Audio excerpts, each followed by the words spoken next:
ఇప్పుడు భూమాన కరుణాకర్ రెడ్డి చెప్పినటువంటి సూక్తులు ఆ రోజు ఇప్పుడు అందరూ గుర్తు చేసుకుంటున్నారు. ఎందుకంటే ఆ రోజు మాట్లాడిన మాటలు అలాంటి మాటలు.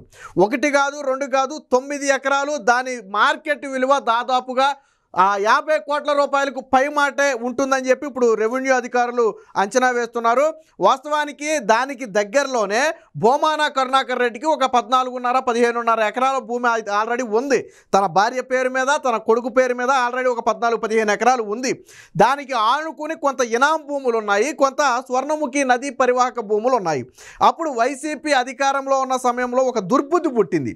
ఏమని, ఒక 10 ఎకరాలో 15 ఎకరాలో కలిపేసుకుంటే మనదైపోతుంది కదా. రెండోది అదేంటంటే బయట బాహ్య ప్రపంచానికి తెలిసేది కూడా కాదు. వేరొకడు భూమి అనుకోండి, నా భూమి ఆక్రమించాడని ఎవడైనా వస్తాడు. ప్రభుత్వ భూమిని నదీ భూములు ఆక్రమించేస్తే అది నా భూమి అని ఎవడొస్తాడు. సో కాబట్టి ఇది బాహ్య ప్రపంచానికి కూడా తెలియదు, ఎవరు అబ్జెక్ట్ కూడా చేయడు. సో దీన్ని అదునుగా తీసుకున్నటువంటి భూమాన ఏం చేశాడంటే ఆ భూములకు అనుకున్నటువంటి కొంత ఇనాం భూములను, కొంత స్వర్ణముఖి భూములు ఏం చేశాడంటే కలిపేసుకుని మొత్తానికి కలిపి ప్రహారీ గోడ కట్టేశాడు.